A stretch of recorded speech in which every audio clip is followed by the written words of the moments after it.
जब कोई इंसान मरने वाला होता है या फिर यूँ कहें कि जब उस इंसान को एहसास होता है कि अब उसकी आखिरी सांस चल रही हो और उस समय जब वो कोई बात बोलता है तो उसके उस बोले हुए बात का बड़ा ही गहरा प्रभाव पड़ता है। ख़ास करके तब जब उसका बयान, उसका बात किसी मजिस्ट्रेट के सामने या फिर किसी जज के सामने हो रहा होता है, तो उसके उस बयान को आधार मान के कोर्ट में जज साहब आरोपी को सज़ा सुनाते हैं। आज की जो ये घटना है, इस घटना में भी ठीक वैसा ही हुआ है, लेकिन इस घटना में एक विवाहित लड़की ने जो बयान दिया है वो बयान किसी जज या किसी कोर्ट में या फिर किसी मजिस्ट्रेट के सामने नहीं, बल्कि एक विवाहित लड़की ने अपने भाभी से एक ऐसा सच उजागर किया है जिस सच को जानने के बाद उसके भाभी के पैरों तले ज़मीन खिसक जाती है। अपने पति से 7 जन्मों तक साथ रहने की कसमें खाकर वो लड़की आई थी और महज उसकी ज़िंदगी मात्र 7 दिनों के अंदर ही समाप्त हो जाती है। वो कितना खौफनाक मंजर रहा होगा। उस मंजर के परिकल्पना मात्र से ही एक आम इंसान सहम जाएगा, सिहर जाएगा। लेकिन वो 7 दिन भी उस लड़की के लिए कितना कष्टदायक था, कितना खौफनाक था, कितना भयानक था, और उस 7 दिन में उसका एक एक पल कैसे बीता, इस बात की सत्यता को अगर आप जानेंगे तो यकीन मानिए आपके पैरों तले ज़मीन खिसक जाएगी, आपकी अंतरात्मा अंदर से कांप उठेगी, एक आम इंसान का रूह कहीं न कहीं सिहर जाएगा और आप ये सोचने पे मजबूर हो जाएंगे कि आज के इस आधुनिक युग में एक पढ़े लिखे पुरुष के द्वारा भी क्या इस प्रकार का घिनौना और गंदा कृत्य किया जा सकता है। आप सोचने पे मजबूर हो जाएंगे करके तब जब वो पढ़ा लिखा इंसान एक बड़े पद पे हो, एक इंजीनियर हो, एक इंजीनियर के द्वारा जो उस लड़की होती है, उस लड़की का नाम आरती होता है, उसके साथ ऐसे खौफनाक घटना को अंजाम दिया जाता है। इस घटना को जब आप पूरे वीडियो में जानेंगे तो आप सोचने पे मजबूर हो जाएंगे कि आखिर ऐसा कैसे हो सकता है। आज के इस आधुनिक युग में भी एक पढ़ा लिखा इंसान बुरा कृत्य करना तो दूर कैसे सोच भी सकता है। दरअसल ये सच्ची घटना उत्तर प्रदेश के हमीरपुर ज़िले के हमीरपुर में ही TWT एक कॉलोनी है, वहाँ की एक घटना है। ये बात 3 फरवरी 2024 की है। वहीं से 82 किलोमीटर दूर जलौन ज़िले के उरई गांव से विजय बारात लेके अपने सगे संबंधियों के साथ हमीरपुर के कोतवाली क्षेत्र में पहुंचता है। चूँकि वहां शादी का अरेंजमेंट था, जो लड़की होती है उसका नाम आरती होता है और आरती के माँ बाप बचपन में ही गुजर जाते हैं और माँ बाप के गुजरने के बाद उसका पालन पोषण बड़े ही लाड़ और प्यार से उसके भाई के द्वारा किया जाता है। और जब समय आता है तो उसके बाद उसके भाई ने उसका शादी अपने हिसाब से सोच समझ के एक बड़े ही रॉयल फैमिली में तय कर दिया। वो लड़का जिस फैमिली में उसकी शादी हो रही थी, जिस लड़के से उसकी शादी हो रही थी, उस लड़के का नाम विजय था और वो पेशे से इंजीनियर था। और जब बारात लेके शादी के लिए विजय वहाँ पे पहुँचता है हमीरपुर, तो शादी बड़े ही धूमधाम से होती है। चूँकि ये अरेंज मैरिज था तो दोनों उस शादी में दोनों परिवार की रजामंदी होती है, दोनों परिवार खुल के उस शादी में शामिल होते हैं। सब लोग काफ़ी एंजॉय करते हैं, शादी सफलतापूर्वक संपन्न भी होता है।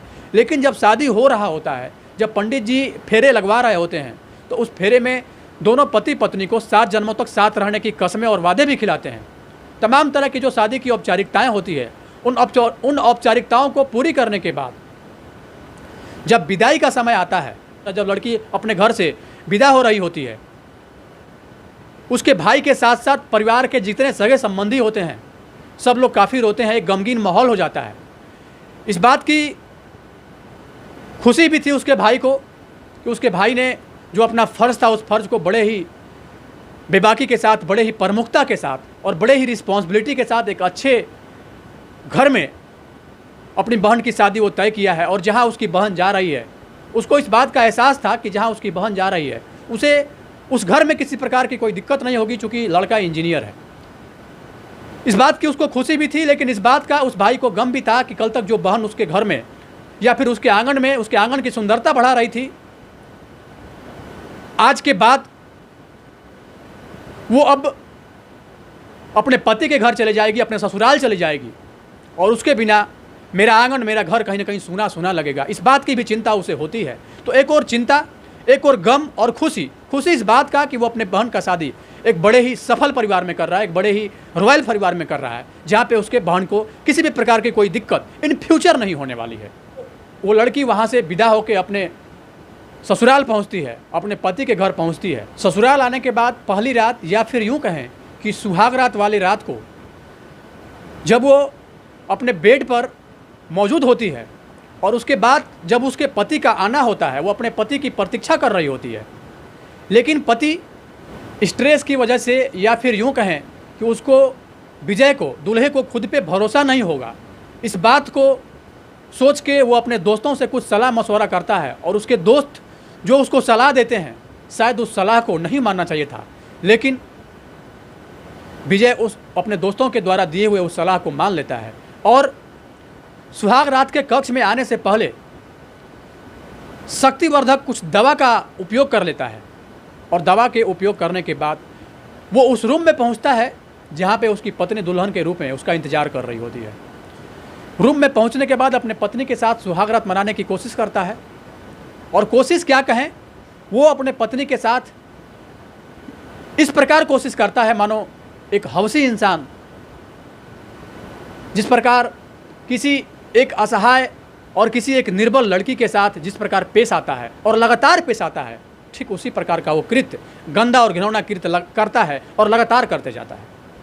उसके इस बात को जब उसकी पत्नी विरोध करती है तो वो दरिंदा इतना क्रूर होता है कि उसी रात अपने पत्नी को डांटता भी है और बेरहमी से पीटता भी है और उसे इस बात के लिए विवश करता है कि हम जो कर रहे हैं मुझे करने दो, इस बात का तुम विरोध नहीं करो। और वो भी करने का तरीका उसका क्या था, बेहद ही क्रूर, अपने पत्नी के साथ प्राकृतिक अप्राकृतिक यौन संबंध बनाकर अपने आप को संतुष्ट करने की कोशिश करता है। और उसकी पत्नी बेबस और लाचार होती है। वो ज़्यादा उसके इस बात का विरोध इसलिए नहीं करती है क्योंकि शादी का पहला रात था, अगर वो इस बात का विरोध करेगी तो हल्ला गुल्ला होगा, या फिर इस बात को वो इसलिए भी किसी से नहीं बताती है कि अगर वो ऐसा बताती है तो शायद कुछ निगेटिव लोग इसको लेके बोलना स्टार्ट कर देंगे। सुबह होने के बाद लड़की के स्वास्थ्य की जो वर्तमान स्थिति होती है वो बिगड़ने लगती है, उसको लगातार उल्टियाँ होने लगती है। इसके बाद फिर सुहाग रात का दूसरा रात आता है। दूसरे रात को भी उसके साथ वही कृत्य किया जाता है। उसका पति फिर से शक्तिवर्धक दवा का उपयोग करता है और इसके बाद बड़े ही बेरहम तरीके से, बड़े ही घिनौने तरीके से वो कृत्य फिर से करता है जो कि पहली रात उसने अपने पत्नी के साथ किया था। और ठीक उसी प्रकार करता है, उसी प्रकार से दरिंदगी करता है, या फिर यूँ कहें कि उसी प्रकार से जबरन करता है जो आम तौर पे एक लड़की कभी नहीं चाहती है कि उसके साथ उस तरह का कृत्य कोई करे। और जहाँ तक रिलेशनशिप की बात होती है तो रिलेशनशिप में दोनों की सहमति होनी चाहिए, दोनों का परस्पर तालमेल होना चाहिए, लेकिन यहाँ तालमेल दूर दूर तक दोनों का कोई तालमेल नहीं था। और वो भी जब तक शक्तिवर्धक दवा का उसके शरीर पे असर रहता है, उस बीच मानो वो भूखे शेर की भांति अपने पत्नी पे दहाड़ता है, मानो उसको बहुत दिनों से खाना पीना नसीब नहीं हुआ। ठीक उसी प्रकार का वो कृत्य करता है और लगातार करते जाता है। उसकी पत्नी की स्थिति दयनीय होते जाती है, दर्द से कराहते रहती है, लेकिन वो इस बात का जिक्र किसी से नहीं करती है। इसके बाद फिर सवेरा हो जाता है। तीसरे दिन भी उसका पति उसके साथ वही कृत्य करता है जो पहले दिन और दूसरे दिन किया था। ठीक फिर से उसी प्रकार वो शक्तिवर्धक दवा का गोली का उपयोग करता है और वो खाने के बाद फिर से ऑन बेड अपने पत्नी के साथ वही काम करता है जो कि 2 दिन से कर रहा था। पत्नी के साथ प्राकृतिक अप्राकृतिक तमाम तरह के जो भी उससे बन पड़ता है उस तरह के वो कृत्य करता है और इसके बाद अपने हवस को शांत करने की कोशिश करता है। लेकिन उसका हवस महज वो सहज हवस नहीं था, वो एक असहज हवस था। चूँकि जो भी उसके अंदर उत्तेजना आई थी वो सिर्फ और सिर्फ दवा का असर था, वो उसकी आंतरिक उत्तेजना नहीं थी। और जाहिर सी बात है कि जब किसी इंसान की आंतरिक उत्तेजना नहीं होके किसी मेडिसिन के प्रभाव के चलते उसके शरीर में कोई उत्तेजना होगी तो जाहिर सी बात है कि उसका एक बैड इफेक्ट सामने वाले के बॉडी पे पड़ेगा। वो लड़की पूरी तरह से प्रताड़ित हो जाती है, पूरी तरह से असहज हो जाती है, उस कृत्य को वो सह नहीं पाती है। अपने साथ हुए पहले, दूसरे और तीसरे दिन लगातार इस तरह के शोभनीय कृत्य से वो इतना परेशान हो जाती है कि सुबह में इस बात का वो जिक्र अपने जेठानी से करती है और कहती है कि हमारी तबीयत बहुत ज़्यादा ख़राब है। वो हौसी इंसान अपने पत्नी के साथ इस हद तक क्रूर हो गया था कि अब धीरे धीरे उसके पत्नी का जो आंतरिक पार्ट था शरीर का, वो भी डैमेज होने लगा था, वो भी असहज हो गया था, या फिर यूं कहें कि उसके आंतरिक पार्ट से भी रिसाव हो रहे थे। आप समझ सकते हैं। जब अपने जेठानी को इस बात का जिक्र वो लड़की करती है कि हमारी आंतरिक स्थिति सही नहीं है शरीर का, यह है कि हमें क्या हो गया मुझे समझ में नहीं आ रहा है, हमें लगातार उल्टियाँ हो रही है। जब उसके जेठानी को लगा कि हाँ इसकी तबीयत शायद ज़्यादा बिगड़ गई है, तो वो तुरंत वहाँ लड़की के मायके इन्फॉर्म करती है और वहाँ पे कहती है कि तुम्हारी बहन का तबीयत से ज़्यादा ख़राब हो गया है, हो सकता है तो आके मिल लो, और या नहीं तो मिल के इसको एक अच्छे डॉक्टर से जाके दिखा दो, क्योंकि इसकी तबीयत लगातार बिगड़ती जाती है। लड़की वाले पहले तो इस बात को सुनते हैं और सुनने के बाद ये सोचने लगते हैं कि अभी तो 3 दिन पहले वो गई थी, यहाँ से तो सब कुछ ठीक था, काफ़ी खुश थी, इस शादी को लेके वो भी खुश थी, अच्छे तरीके से वो गई भी थी, कोई दिक्कत नहीं था। फिर अचानक से ऐसा क्या हो गया जो उसकी स्वास्थ्य की वर्तमान स्थिति अच्छी नहीं है, उसकी हालत लगातार बिगड़ रही है। 1-2 दिन बाद यानी 7 फरवरी को उसका भाई अपने बहन के घर पहुंचता है और जब वहाँ पे देखता है तो सचमुच उसके बहन की हालत बिल्कुल ख़राब थी, बहुत ज़्यादा ख़राब थी। वो इस कंडीशन में नहीं थी कि बहुत ज़्यादा वो कुछ बोल भी पाती।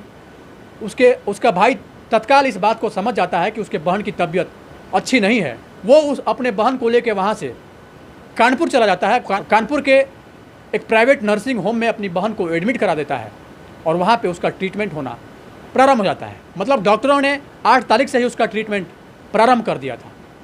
डॉक्टर ट्रीटमेंट कर रहे होते हैं। इसी बीच जब उसकी भाभी लड़की से ये बात पूछती है कि बेटा आप बताओ कि आपके साथ क्या हुआ था, अचानक आपकी तबीयत इतनी ज़्यादा कैसे बिगड़ गई, आप घर से गई थी तब तो सब कुछ ठीक था। तब वो लड़की रोने लगती है और बताना प्रारंभ करती है कि जब शादी के पहली रात विजय हमारे पास आया तो आने से पूर्व शायद किसी शक्तिवर्धक दवा का प्रयोग किया था और दवा खा के जब मेरे पास आया तो बड़े ही प्राकृतिक और अप्राकृतिक ढंग से हमारे साथ यौन संबंध बनाया, और न सिर्फ यौन संबंध बनाया बल्कि इस गंदे और घिनौने तरीके से हमारे साथ वो पेश आया जिस बात की परिकल्पना मात्र से ही एक आम इंसान कहीं न कहीं सिहर जाएगा। और वो लगातार हमारे साथ वो कृत्य कंटिन्यू करते रहा जब तक उसके शरीर पे उस दवा का असर दिख रहा था। मतलब अपने शरीर का जो संपूर्ण भड़ास था, या फिर यूँ कहें कि उस दवा से जो भी उसके शरीर में उत्तेजना आई थी, वो सारा का सारा उस लड़की के ऊपर निकालना चाह रहा था। और वो लड़की परेशान हो रही थी, प्रताड़ित हो रही थी, बार बार इस बात का विरोध कर रही थी, लेकिन विरोध करने के बाद भी उसके साथ वही किया जा रहा था। उसके पति को इस बात की चिंता बिल्कुल नहीं थी कि उसकी पत्नी की वर्तमान मनोदशा क्या है, उसके शरीर की हालत क्या है, बल्कि उसको तो बस चिंता थी तो अपने हवस को मिटाने की। ऐसा बोल के वो रोने लगती है। हालांकि डॉक्टर ने इलाज 8 फरवरी को ही प्रारंभ कर दिया था और वक्त जैसे जैसे बीत रहा था वैसे वैसे उस लड़की की तबीयत खराब होती जा रही थी, वैसे वैसे उसकी तबीयत निरंतर बिगड़ती ही जा रही थी। डॉक्टर ये समझ नहीं पा रहे थे कि आखिर हो क्या रहा है। महिला डॉक्टर जो इस पूरे प्रक्रम को बड़े ही ध्यान से देख रही थी और जज करने की कोशिश कर रही थी कि आखिर हुआ क्या है। हालांकि डॉक्टर थी, पता तो उसको चल ही गया था। और अंततः 10 फरवरी 2024 को दोपहर 3:10 पर उस लड़की ने उस हॉस्पिटल के उस वार्ड में आखिरी सांस लिया। इसके बाद जैसे ही इस बात की सूचना लड़की के घर वालों को मिली, लड़की के समाज वालों तक ये बात पहुंची, पूरा गांव एक गमगीन हो गया, क्योंकि किसी ने ये सोचा नहीं था, किसी ने इस बात की परिकल्पना नहीं की थी कि जो बेटी अभी से 4 दिन पहले अपने घर से विदा होकर अपने पति के घर जाती है और उसके तुरंत बाद उसके साथ ये कृत्य होगा और वो आखिरी सांस लेगी इतना जल्दी, किसी ने इस बात की परिकल्पना तक नहीं की थी। जैसे ही उसके भाई तक ये बात पहुंची, जैसे ही उसका भाई ये बात जाना कि हमारी बहन अब नहीं रही, तो उसका भाई हॉस्पिटल में मानो सर पे पहाड़ उठा लेता है। मतलब इतना रोने लगता है, उसकी जो वर्तमान स्थिति होती है इतना बिगड़ जाती है उसके भाई की भी जो कि हम कह नहीं सकते हैं, क्योंकि उस बहन को अपने माँ बाप की कमी कभी महसूस होने नहीं दिया था वो भाई, और बड़े ही लाड़ प्यार से अपने घर में रखा था।